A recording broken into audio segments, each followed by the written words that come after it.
Nous sommes dans Genèse. La dagaba shata la dagaba. Lebraya mandorobo shata laba ande. Lebraïna mande le gaya sauvé. Mante le gaya so. Prete liva mande lebo shata laba. Kandorobo sete. Nous sommes dans Genèse 5. Genèse 5. Genèse 5. Nous lisons à partir du 21e verset. Est-ce qu'on peut lire tous ensemble? Genèse 5, 21. 1, 2, 3, nous lisons. Enoch, âgé de 65 ans, engendra Métouchéla. Enoch, après la naissance de Métouchéla, marcha avec Dieu 300 ans. Est-ce qu'on peut lire ensemble? Est-ce qu'on peut lire ensemble? 1, 2, 3, go. Enoch, âgé de 65 ans. Yes. Après la naissance de Métouchéla, des fils et des filles. Yes.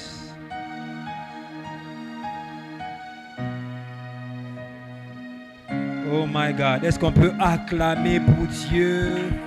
Oh la dagaba dagaba dagaba dagaba dagaba shadegado setelika mandelebo shatalaba. Est-ce que tu peux encore acclamer?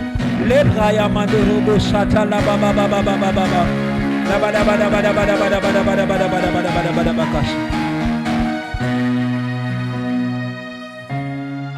Alléluia. Est-ce que tu peux saluer ton voisin? Est-ce que tu peux saluer ton voisin? Amen, amen, alléluia. Amen, amen. Alors, depuis 5 dimanches déjà, nous sommes en train de parler autour d'un thème. Nous sommes en train de nous entretenir autour d'un thème, les temps et les saisons. Une personne a été bénie. Est-ce qu'on a été béni pendant tout ce moment? Alléluia. Amen, amen. Bien-aimé dans le Seigneur, j'ai béni Dieu pour la pensée qu'il a libérée au travers de multiples prédicateurs, multiples intervenants qui nous ont bénis pendant tous ces temps. Alléluia. Et aujourd'hui, je crois que Dieu sera en train de te parler. Je crois que je serai en bénédiction pour toi. Amen, amen. Bien-aimé dans le Seigneur, nous devons savoir une chose. On ne peut pas parler des temps et des saisons sans pour autant parler des événements. Est-ce que tu peux dire à ton voisin, on ne peut pas parler des temps et des saisons sans pour autant parler des événements. Parce que pour chaque temps, pour chaque saison, il y a des événements qui sont rattachés. Amen, amen. Est-ce que tu peux dire à ton voisin, il y a des événements rattachés à chaque temps, à chaque saison. Même en ce temps de la fin où nous sommes, il y a des événements qui sont rattachés à ce temps dans lequel nous nous retrouvons. Il y a des événements qui sont rattachés au temps de la fin. Et bien aimé dans le Seigneur, il y a un événement majeur, un événement capital pour nous enfants de Dieu, un événement capital pour le monde, c'est un événement capital pour tout être humain en ces temps de la fin. Et cet événement, nous le connaissons tous très bien. Cet événement, c'est l'enlèvement. Est-ce que tu peux dire à ton voisin, l'enlèvement des croyants? Alors aujourd'hui, je serai en train de nous parler de l'enlèvement de croyants. Alléluia. Tel que nous sommes là, nous avons déjà tous entendu parler de l'enlèvement. Je ne crois pas qu'il y ait une personne en ce lieu qui, depuis qu'elle est née, n'a pas encore entendu parler de l'enlèvement. Tel que nous sommes là, nous avons tous entendu parler de l'enlèvement. Alors c'est quoi l'enlèvement? Bien aimé dans le Seigneur, l'enlèvement, c'est la disparition des véritables croyants sur toute l'échelle de la terre. J'étais en train de dire que l'enlèvement, c'est la disparition des véritables croyants sur toute la surface de la terre. C'est qu'à un moment précis, on constatera la disparition des véritables croyants sur toute la terre. À un moment précis, Christ viendra prendre les croyants d'une manière secrète. Alléluia. À un moment, Jésus viendra prendre les croyants d'une manière secrète. Bien-aimés dans le Seigneur, l'enlèvement se fera d'une manière secrète. Quand on parle de l'enlèvement, on parle d'une venue secrète de Christ pour prendre les véritables croyants. Alléluia. L'enlèvement se passera dans deux axes. La Bible dit premièrement que les morts en Christ vont ressusciter, mais les véritables croyants qui seront vivants lors de l'enlèvement seront pris par Christ. Ils vont disparaître. Alléluia. Jésus viendra prendre les croyants d'une manière secrète. Amen, amen. Est-ce que je parle à une personne? Et bien aimé dans le Seigneur, déjà dans la parole de Dieu, nous voyons des personnes connaître l'enlèvement. Dans la parole de Dieu, nous voyons des figures et des images de l'enlèvement.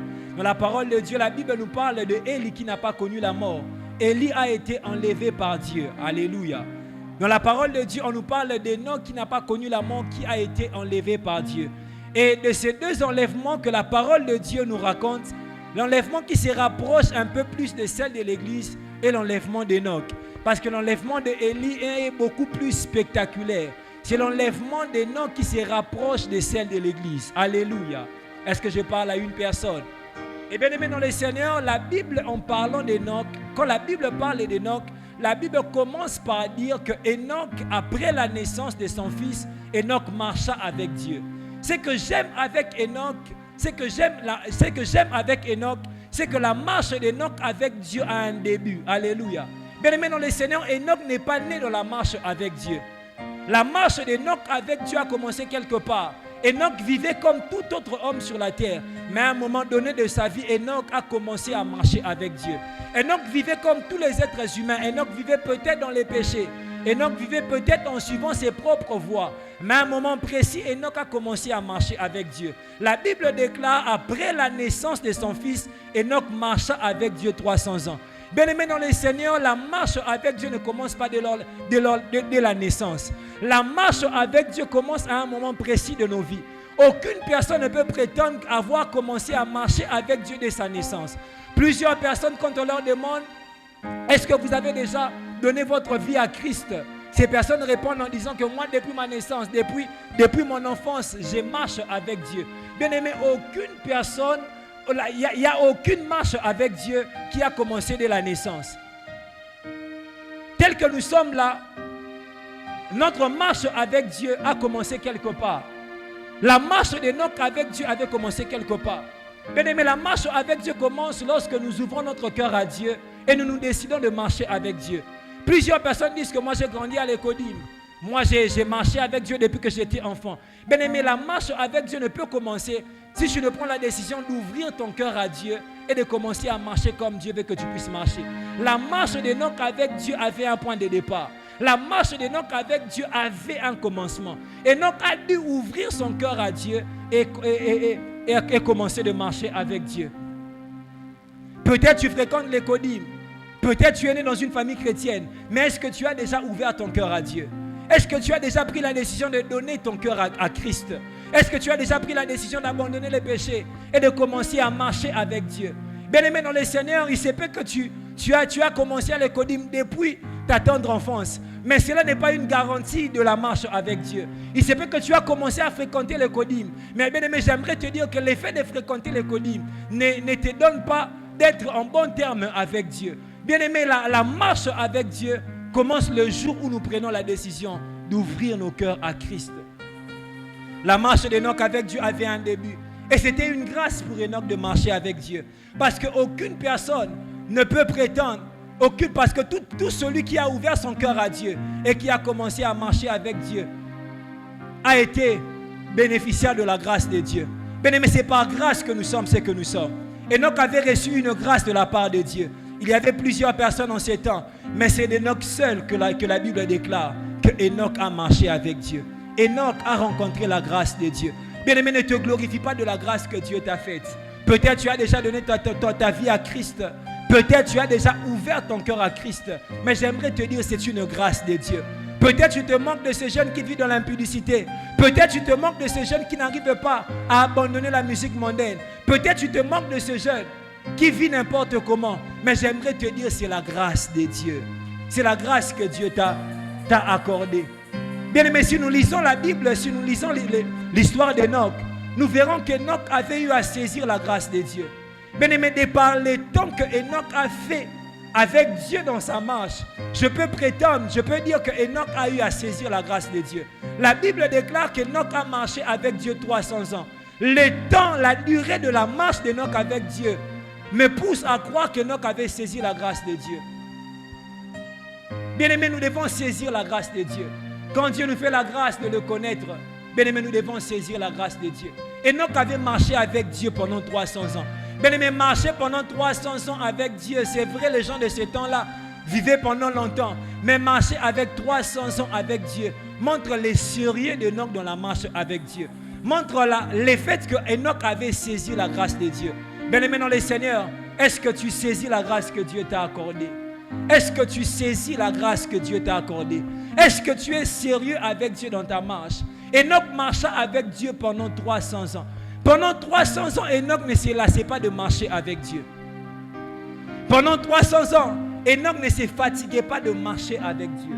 Pendant 300 ans, Enoch n'était pas fatigué de Dieu. Enoch n'était pas fatigué de vivre dans la communion avec Dieu. Tu as une année de marche avec Dieu, mais tu t'es déjà lassé de Dieu. Bien, mais combien de temps as-tu fait dans la marche chrétienne? Enoch a fait 300 ans sans pour autant se fatiguer de Dieu. Tu as 2 ans dans la marche avec Dieu, mais tu t'es déjà lassé de Dieu. Tu t'es lassé de Dieu, tu as fait entrer les péchés. Tu t'es lassé de Dieu, tu es retourné à ton ancienne vie.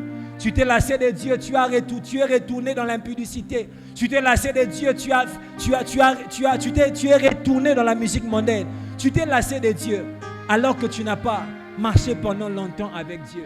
Tu n'as même pas 5 ans de marche chrétienne. Tu n'as même pas 10 ans de marche chrétienne.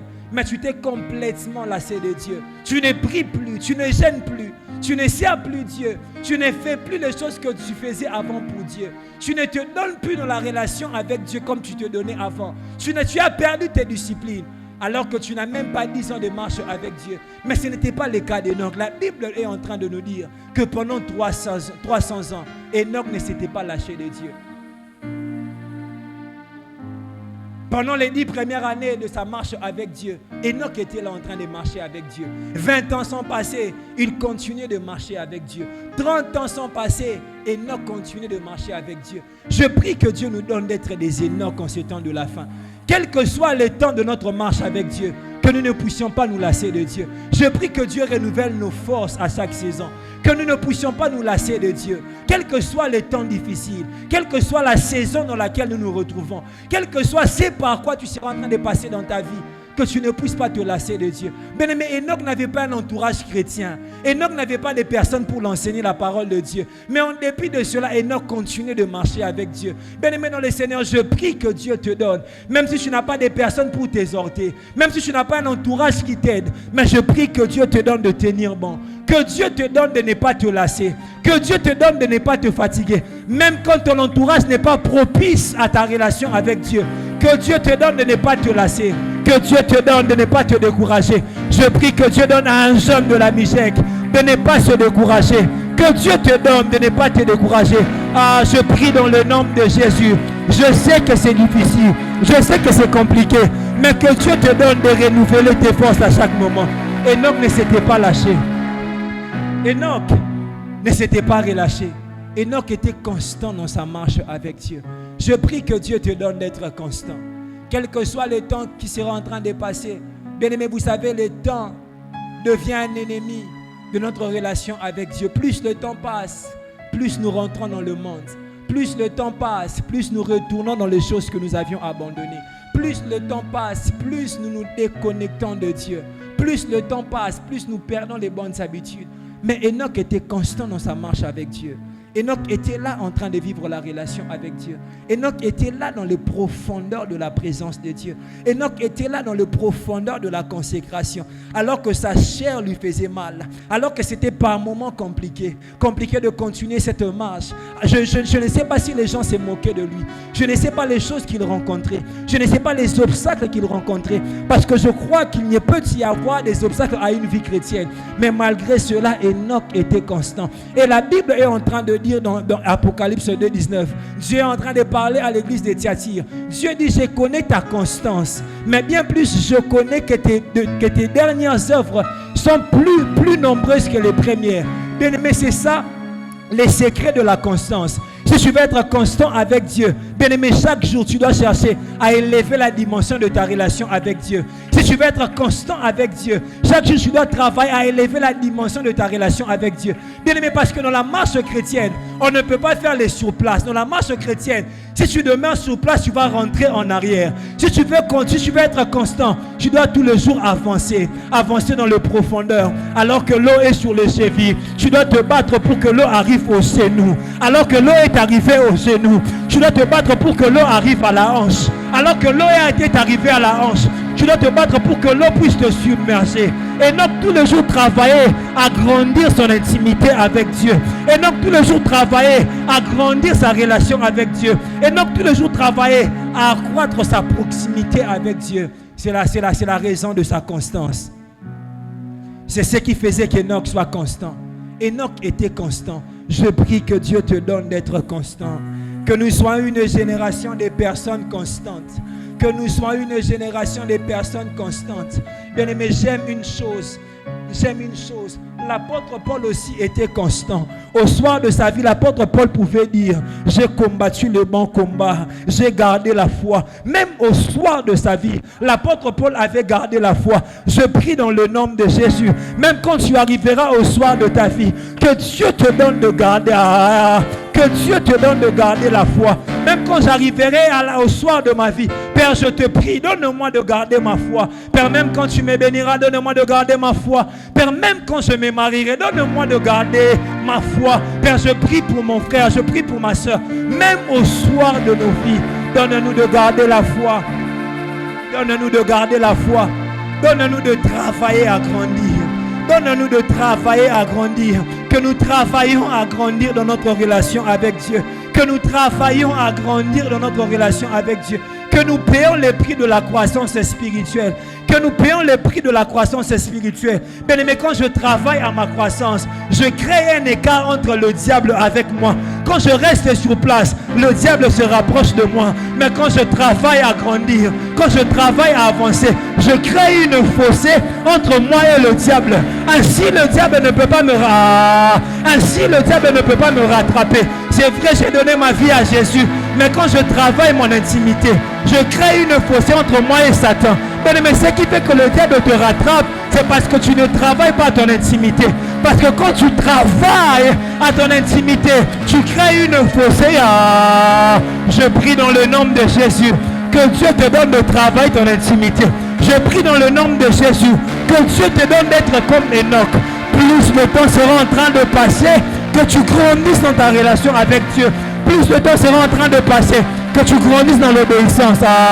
Plus le temps sera en train de passer, que tu grandisses dans ta relation avec Dieu.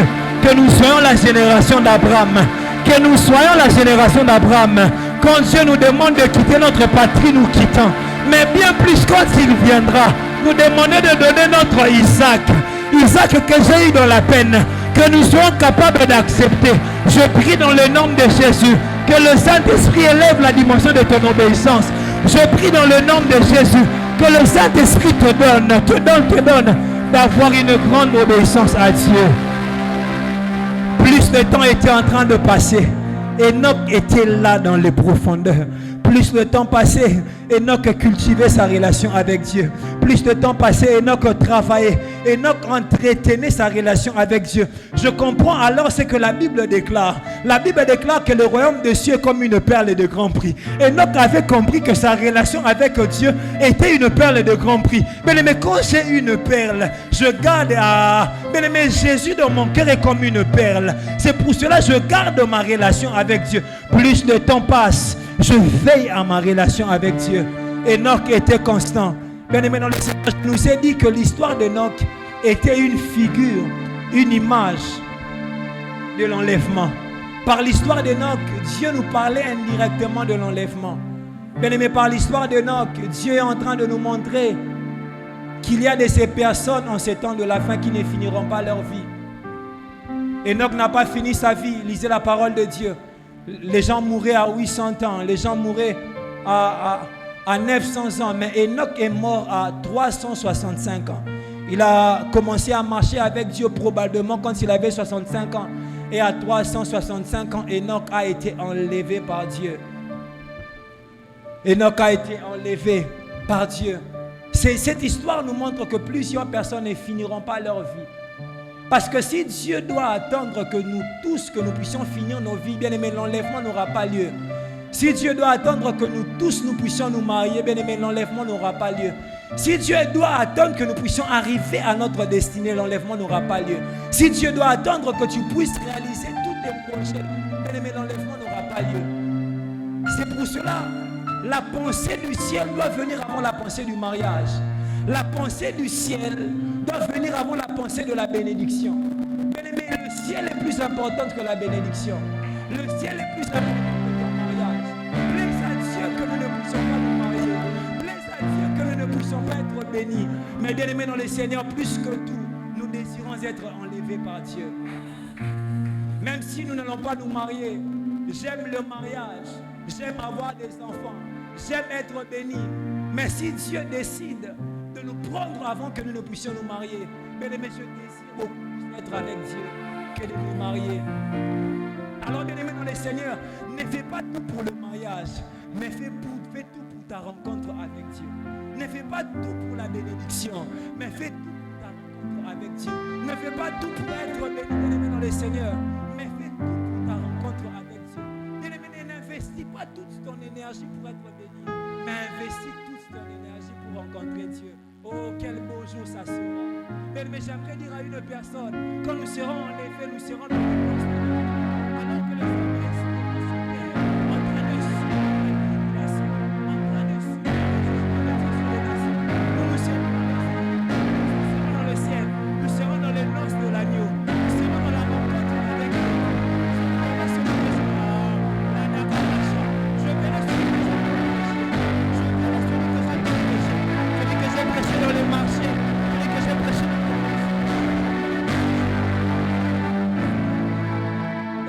la pensée du mariage.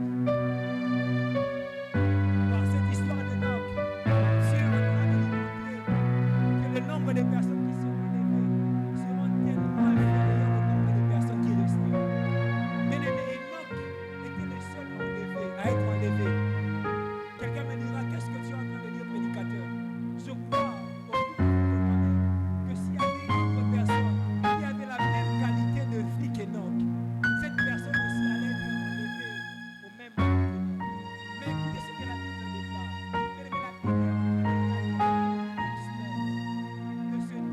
La Bible déclare que 4 générations avant Enoch, du temps de Enoch, la Bible déclare que les hommes ont commencé à invoquer Dieu. Papa, la Bible déclare que les hommes ont commencé à invoquer Dieu. Mais c'est Enoch seul que la Bible déclare que Enoch marcha avec Dieu. Il y avait plusieurs personnes qui invoquaient Dieu, mais il y avait Enoch seul qui marchait avec Dieu. Il y a une différence entre invoquer Dieu et marcher avec Dieu. Marcher avec Dieu exprime l'idée de la communion, mais invoquer Dieu exprime l'idée d'avoir besoin que Dieu intervienne dans sa vie. Bien aimé dans le Seigneur, ceux qui seront enlevés seront ceux qui vivent dans la communion avec Dieu. Mais ceux qui, oh mon Dieu, bien aimé, ceux qui seront enlevés, ce sont ces personnes qui, au-delà d'invoquer Dieu, vivent dans la communion. Parce qu'il y a de ces personnes qui n'invoquent Dieu pour que Dieu vienne seulement répondre à un besoin de leur vie. Mais ils ne prennent pas la peine de marcher avec Dieu. Ils ne prennent pas la peine de marcher dans l'obéissance à Dieu. Ils ne prennent pas la peine de se soumettre à Dieu. Ils ne prennent pas la peine de vivre dans l'intimité avec Dieu. Plusieurs personnes invoquaient Dieu en ces temps-là, mais avec Enoch ceux qui marchaient avec Dieu. De même en ces temps, plusieurs personnes invoquent Dieu. Quand tu as besoin que Dieu intervienne dans ta vie, tu invoques Dieu. Père, j'ai besoin de toi. Seigneur, interviens dans ma vie. Mais je ne prends pas la peine de marcher avec Dieu. Je ne prends pas la peine de vivre dans l'obéissance. Je ne prends pas la peine de communier avec Dieu. Mais au-delà d'invoquer Dieu, tu dois communier avec Dieu. La différence d'Enoch avec ceux de sa génération, c'était le fait qu'Enoch, au-delà d'invoquer Dieu, Enoch vivait dans la communion. Bien-aimé, au-delà d'invoquer, nous devons vivre dans la communion. Mais bien-aimé dans le Seigneur, Enoch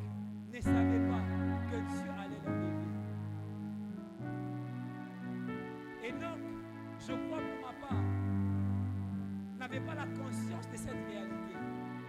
C'est vrai, la Bible déclare dans Jules que Enoch a vu en esprit le retour glorieux de Jésus.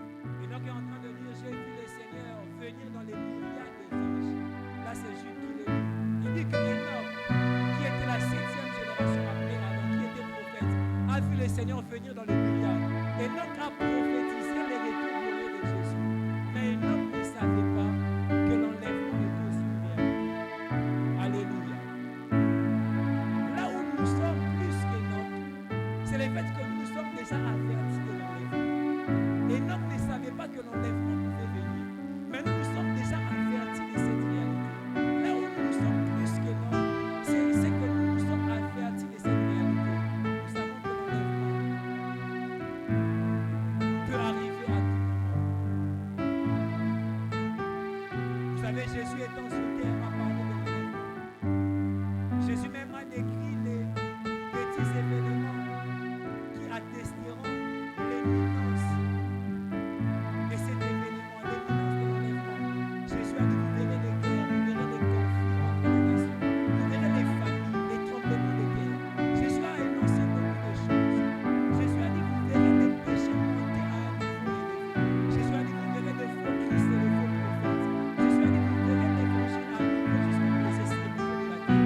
Jésus a décrit, Jésus a dépeint le contexte de les événements qui a attesté l'approche de cette l'approche de l'enlèvement, qui a attesté l'enlèvement. Mais nous sommes avertis. Nous sommes dans le temps que Jésus a donné. Nous sommes dans le temps dont Jésus a parlé. Nous sommes dans le temps de l'enlèvement. Jésus est en train de revenir. J'aimerais parler à une personne de dire, Jésus est en train de revenir. Jésus est en train de revenir. Jésus se tient. Bien-aimé, le Seigneur, toi qui fréquentes une église, j'aimerais te rappeler que Jésus se tient. Jésus se tient. Jésus est déjà en marche. Jésus est en train de revenir. La Bible déclare, il revient bientôt. J'aimerais même dire à une personne, Jésus revient maintenant. J'aimerais dire à une personne, Jésus revient maintenant. Bien-aimé, nous allons encore parler de l'enlèvement. On nous a demandé de prier sur le point de l'enlèvement. Mais comment est-ce que nous réagissons à cette parole? Ce n'est pas une parole nouvelle que je suis venu vous annoncer. Ce n'est pas des choses nouvelles que je suis venu vous annoncer. Ce sont des choses que nous avons l'habitude d'entendre. Je ne suis venu que vous faire un appel, un appel. En train de dire aussi longtemps que je serai dans cette stance, dans la danse de mon corps, je ne cesserai de vous faire des avertissements. Comme un sage ministre de Dieu, je suis venu vous faire des avertissements pour dire que Jésus est là. Ce n'est pas un message nouveau, mais nous voyons les péchés monter. Nous voyons les faux prophètes s'élever. Comme j'ai vu dans les réseaux sociaux, je ne sais pas si elle est prophétesse, elle est en train d'embrasser la photo dans sa vision de Jésus. Bien-aimé, c'est l'esprit de la séduction. On peut pas parler de Jésus, mais si notre vie n'atteste pas Jésus, c'est la séduction. Bien-aimé, nous sommes dans le temps que Jésus a dit. Jésus est en train de revenir. Mais comment est-ce qu'il va devenir? Dans quelle position il va devenir? Bien-aimé, dans la parabole du semeur, la Bible nous décrit l'attitude que les hommes ont face à la parole de Dieu. La Bible déclare que le semeur est sorti. Il a jeté la sémence dans la première terre. Il a jeté la sémence sur le long de la route. La Bible déclare que la première terre est semblable au long de la route. Il a jeté la sémence. Et puisque sur le long de la route, la sémence ne peut pas entrer en terre, la Bible dit que les Jésus sont venus et ont mangé la sémence. Et Jésus en disputant, Jésus est en train de dire que celui qui reçoit la parole sur le long de la route, c'est semblable à ces personnes qui entendent la parole mais qui ne la comprennent pas. Et puisque la personne ne comprend pas la parole, l'ennemi vient et vole la sémence. Bien, il y a des personnes pareilles, quand on parle de l'enlèvement, ils ne comprennent pas. Ils disent comment cela va se faire, comment cela va se produire. Est-ce que Dieu est capable de laisser beaucoup de personnes? Non, Dieu est un Dieu miséricordieux. Il ne peut pas laisser plein de gens. Il ne peut pas seulement prendre une poignée de gens. Dieu est un Dieu miséricordieux. Il va prendre tous ceux qui ont accepté Jésus. Aucune de ces personnes qui ont accepté Jésus ne vont rester. Bien aimé, la Bible déclare que quand on ne comprend pas un message venant de Dieu, qu'est-ce que l'ennemi fait? L'ennemi vient et vole la sémence de nos cœurs. Raison pour laquelle plusieurs personnes, on leur parle de l'enlèvement. Mais puisqu'ils ne comprennent cela, Ils oublient cela. Pourquoi? Parce que l'ennemi est passé par là et a volé la sémence que Dieu a jetée dans leur cœur. Christ continue de parler de cette parabole. Christ dit qu'une autre partie de la sémence tomba sur un endroit pierreux. Et la sémence a aussitôt poussé. Mais puisqu'il n'y avait pas beaucoup de sable, et quand le soleil est venu, le soleil a séché la sémence. Et quand Jésus est en train d'expliquer, Jésus est en train de dire que la sémence qui est tombée dans un endroit pierreux, c'est l'image de ces personnes qui reçoivent la parole avec joie, qui écoutent la parole avec joie et qui commencent à marcher selon la parole. Mais quand vient une persécution, il dit que le soleil qui a séché la sémence, c'est l'image des persécutions qui se lèvent dans la vie chrétienne. Et ces personnes, à cause de la persécution, abandonnent Dieu, ne persistent pas dans la voie de Dieu. Et bien aimé dans le Seigneur, il y a aussi de ces personnes, quand on parle de l'enlèvement, ils reçoivent cette parole avec joie. Ils disent que Jésus va venir nous enlever, que j'arrange ma vie, ils arrangent leur vie. Mais quand s'élèvent les persécutions de la marche chrétienne, ces personnes ne persistent pas dans la voie de Dieu. Ils retournent dans les péchés, ils retournent dans le monde. Quand ces personnes voient que, ah non, je ne me marie pas, ça traîne, que je puisse vendre mon corps. Je n'ai pas un travail, que je puisse toucher à telle chose. Ils oublient le message de l'enlèvement qu'ils avaient écouté et qui leur avait poussé à marcher d'une manière digne de Dieu. Bien aimé, que la persécution ne t'emmène pas à oublier ce message. Bien aimé, que le temps difficile de ta marche chrétienne ne t'emmène pas à oublier que Christ est sur le point de revenir. On nous parle de l'enlèvement, mais parce que je vois que le mariage est en train de traîner, je me décide de vendre mon corps. Je me décide de me laisser à ces caprices de ce jeune, de me laisser aux caprices de mon fiancé. Mon fiancé me dit que nous devons coucher ensemble. Si tu veux qu'on puisse, si tu veux que ces projets de mariage aboutissent, nous devons coucher ensemble. Cette personne, à cause de cette persécution, à cause du danger de perdre son mariage, oublie le message de l'enlèvement de la vie. La Bible déclare quand le soleil se levait, le soleil a séché cette sémence, parce que cette sémence n'avait pas de racines. Bien-aimés dans le Seigneur, nous sommes à un temps où tu dois travailler pour avoir des racines en Dieu, parce que la persécution va se lever. Bien-aimé, le temps difficile va se lever, mais si tu n'as pas de racines en Dieu, tu vas oublier ce que tu as entendu de Dieu. Bien-aimé, que la persécution, que les difficultés, que les obstacles ne t'emmènent pas à oublier ce message que je te prêche. La Bible est en train de déclarer que Moïse était en train de parler aux enfants d'Israël. Moïse annonçait une bonne nouvelle aux enfants d'Israël. Bien-aimé, ce n'est pas simplement nous qui avons entendu la bonne nouvelle. Même les enfants d'Israël aussi avaient entendu la bonne nouvelle. Moïse leur annonçait une bonne nouvelle. Moïse leur annonçait la délivrance. Mais la Bible est en train de déclarer: n'écoutez pas Moïse à cause de la souffrance que les Égyptiens les faisaient endurer. Bien-aimé, quel que soit les temps, bien-aimé, n'oublie pas les choses que je suis en train de dire. On parle de l'enlèvement dans les bus, dans les marchés. On dit que Jésus reviendra. Mais à cause de la souffrance que nous avons dans ce pays, les gens disent: laissez-nous. Si Jésus va venir, nous sommes déjà en train de vivre l'enfer. J'aimerais te dire, les souffrances de ces temps ne sont pas comparables aux souffrances de l'enfer. De la même manière, la Bible déclare, bien-aimé, de la même manière, nous devons savoir une chose: les bénédictions de ces temps ne sauront être comparées avec la bénédiction du ciel. De la même manière aussi, les souffrances de ces temps ne peuvent être comparées avec les flammes de l'enfer. Bien-aimé dans le Seigneur, quelles que soient les persécutions, demeure en Dieu. Je ne sais pas par quoi tu es en train de passer. Bien-aimé, c'est possible de vivre la persécution, mais de se préparer à rencontrer l'époux. J'aimerais dire à une personne: c'est possible de vivre les difficultés, mais de se préparer à rencontrer l'époux. Bien-aimé dans le Seigneur, même si tu n'es pas marié, quand Christ viendra, il va te donner une plus grande joie que celle du mariage.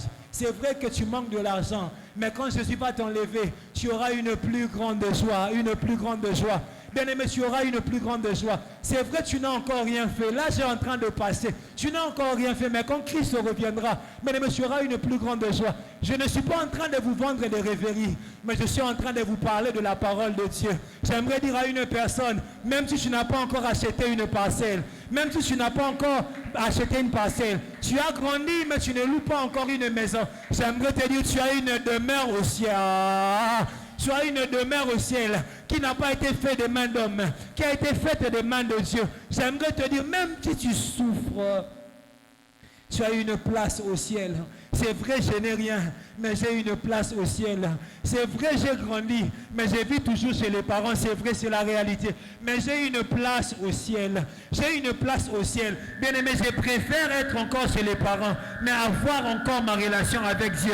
Je sais que Dieu me bénira. Mais si aussi Jésus vient avant que je ne sois béni, j'accepte cela parce que la joie du ciel est plus grande que la joie de ce monde.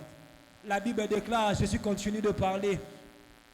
Jésus dit, la troisième partie de la sémence est tombée sur les épines.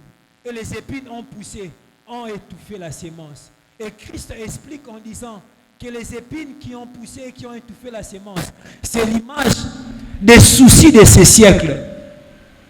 Il dit c'est l'image des soucis de ces siècles et des richesses de ce monde. En d'autres termes, Christ est en train de dire que les épines qui ont poussé, qui ont étouffé la sémence, c'est l'image des plaisirs de ces temps. Bien-aimé, il y a de ces personnes à qui l'on prêche l'enlèvement, mais qui ne réagissent pas favorablement au message qu'ils écoutent à cause des plaisirs de ce monde. On leur parle de l'enlèvement, mais l'amour de la musique mondaine les retient et les empêche de réagir à cette parole. On leur prêche l'enlèvement, mais l'amour de la vie, l'amour du monde, ils veulent encore vivre selon le monde et ça les empêche de réagir favorablement à cette parole. J'aimerais dire à une personne, l'amour du monde peut te faire rater l'enlèvement. Le monde peut te faire rater l'enlèvement. Plusieurs enfants de Dieu sont à l'église, mais leur cœur est encore dans le monde. Plusieurs enfants de Dieu sont à l'église, mais leur cœur est encore dans le monde. Bien-aimé, le monde est en train de t'endormir. Le monde peut te faire rater l'enlèvement. On leur prêche l'enlèvement, mais il veut encore avoir un homme à côté de lui qui sera en train de lui faire des petites choses là. On lui prêche l'enlèvement, mais il veut encore avoir une vie où il sort avec des filles, où il sort avec des hommes. L'amour du monde l'empêche de réagir favorablement à cette parole.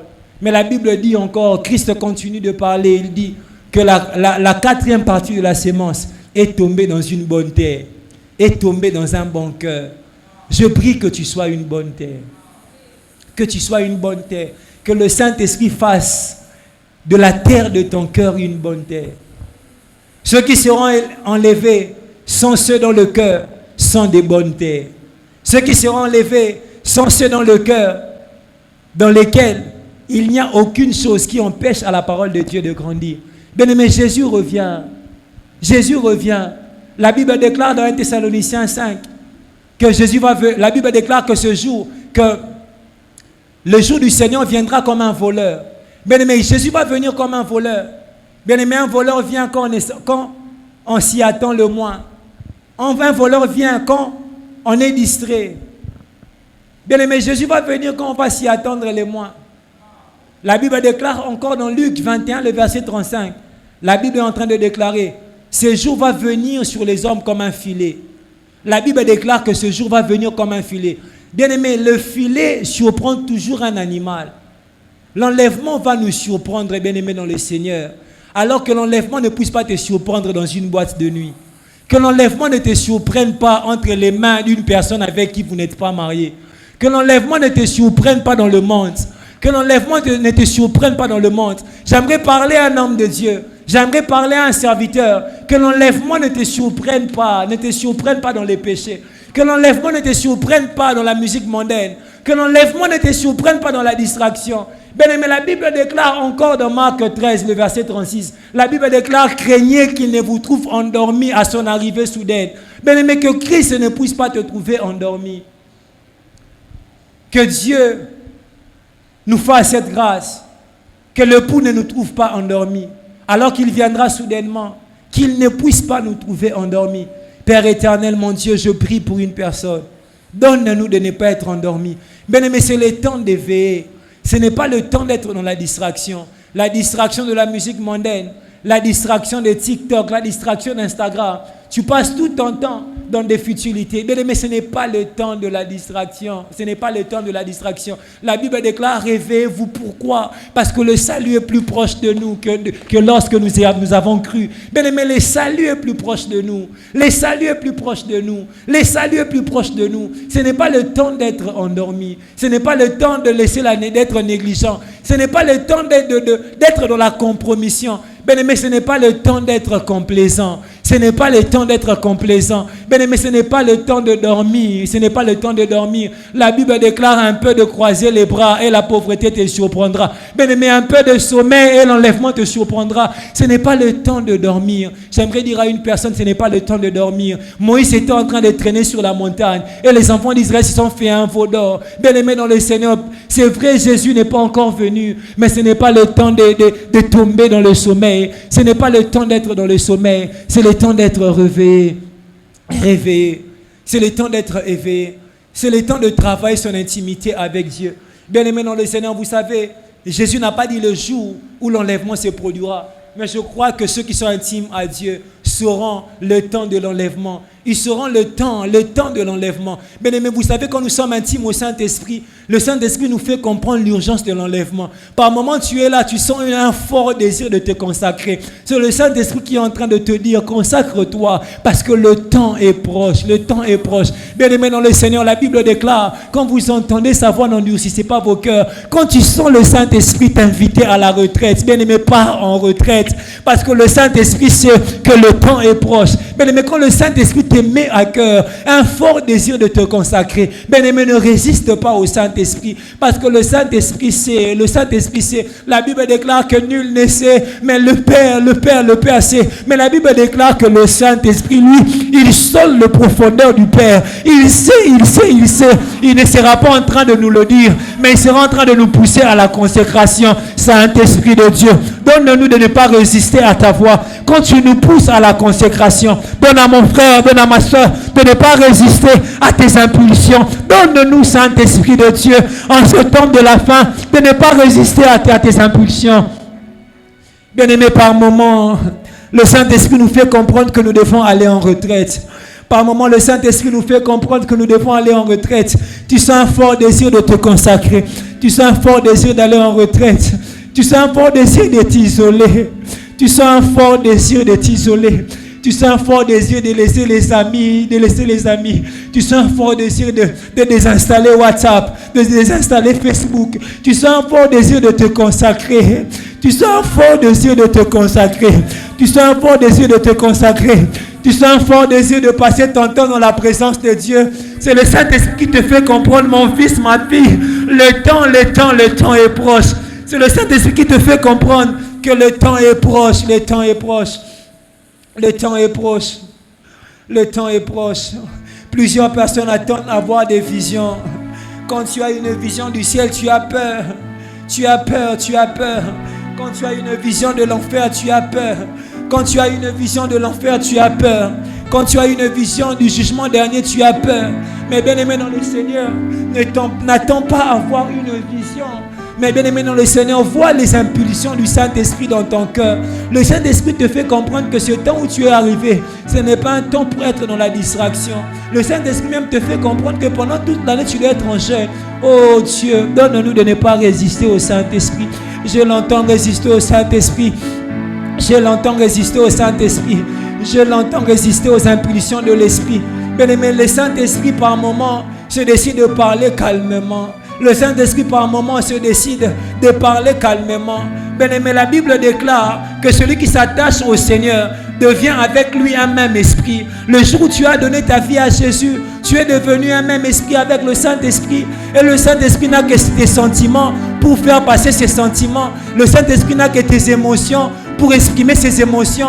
Quand tu sens le désir de prier, ce n'est pas ton désir à toi. C'est le désir du Saint-Esprit qu'il est en train d'exprimer au travers de tes désirs. Bien-aimé, ne résiste pas au Saint-Esprit. Son arrivée sera soudaine. Son arrivée sera soudaine. Son arrivée sera soudaine. Mais la Bible déclare, de même que moi, Noé aussi était en train de parler. Noé était en train de parler. Noé parlait. Mais les gens ne faisaient pas cas de ce que Noé était en train de dire. Noé était en train de parler, le monde sera détruit. Une pluie va venir. Mais les gens étaient en train de se moquer de Noé. Les gens ne faisaient pas cas. Mais la Bible déclare que quand la pluie a commencé, ce n'est pas Noé qui a fermé la porte de l'arche. C'est Dieu lui-même qui a fermé la porte de l'arche. Bien-aimé, le Dieu bon a fermé la porte de l'arche et les hommes ont péri. J'aimerais dire à une personne, Dieu n'est pas seulement bon, Dieu est aussi sévère. Dieu n'est pas seulement bon, Dieu est aussi sévère. La Bible déclare dans Romains 11, 22, considérez la bonté de Dieu, mais non pas seulement la bonté, mais aussi la sévérité de Dieu. Toi qui considères que Dieu est bon, considère aussi que Dieu est sévère. Dieu est sévère. Dieu est sévère. Dieu est sévère. L'apôtre Paul est en train de dire, païens, ne méprisez pas la grâce de Dieu. L'apôtre Paul est en train de dire, païens, ne vous moquez pas de juifs, parce que Dieu est bon, mais il est aussi sévère. Il est bon pour vous qui n'êtes pas encore tombés, mais il est sévère pour ceux qui sont tombés. Il est sévère avec les juifs, parce qu'ils ont méprisé la grâce. Il est bon avec vous, parce que vous avez saisi la grâce. Mais si vous aussi, vous méprisez la grâce, Dieu sera sévère avec vous. J'aimerais dire à une personne, ne méprise pas la grâce de Dieu. Ne méprise pas la grâce de Dieu. Ne méprise pas la grâce de Dieu. Nous ne sommes pas plus que ces jeunes qui sont dehors. Nous n'avons été que victimes de la grâce de Dieu. Nous n'avons été que victimes de la grâce de Dieu. Père, donne-nous d'être conscients de ta grâce. Seigneur, donne-nous d'être conscients de ta grâce. Je me rappelle encore de ce temps au début de ma marche chrétienne. Comment est-ce que mon cœur brûlait pour Dieu. Au début, nous réalisons la grâce de Dieu. Nos cœurs brûlent pour Dieu. Mais plus le temps passe, nous commençons à mépriser la grâce de Dieu. Nous commençons à prendre la grâce comme un acquis. Bien-aimé, la grâce n'a jamais été, ne sera jamais un acquis. La grâce n'a jamais été, ne sera jamais un acquis. La grâce n'a jamais été, ne sera jamais un acquis. Bien-aimé, nous devons saisir la grâce de Dieu. Je suis venu parler à un jeune qui s'est éloigné de Dieu. Reviens au pied du Maître. Reviens au pied du Maître. Parce que c'est encore temps. Reviens. De par ma voix, je suis en train de t'appeler. De par ma voix, je suis en train de te dire reviens. De par ma voix, je suis en train de te dire reviens. J'aimerais parler à un serviteur. J'aimerais parler à un ouvrier, te dire reviens. Il a besoin de toi, reviens. Il ne veut pas que tu puisses rater ton salut, reviens. Le temps après l'enlèvement sera des temps difficiles. Ça sera le temps où le salut sera au prix de nos vies. Mais ça sera un temps où le salut sera au prix de nos vies. Saint-Esprit de Dieu, donne-nous de saisir ce temps, Saint-Esprit, donne-nous de saisir ce temps. Que nous ne puissions pas mépriser la grâce. Rends-nous conscients plus que jamais de la grâce. Plus que jamais de la grâce. Plus que jamais de la grâce. Plus que jamais de la grâce. J'ai fini mon message. Plus que jamais de la grâce. Est-ce que nous pouvons courber nos têtes plus que jamais de la grâce? Oh la dagabasha. Attire-moi à toi. Oh la dagabasha la dagaba. Ne nous laisse pas. Oh la dagabasha la dagaba dagaba. Eh la dagaba dagaba dagabasha la dagaba. Eh le kaya mando hoboko shata la dagaba dagaba. Oh God. Est-ce que tu peux te repentir devant Dieu? Seigneur, je reconnais que je suis allé loin de toi. Je reconnais que je suis allé loin de toi. Oh la daga bashata la daga. Le raya mando roboko shata la bababa.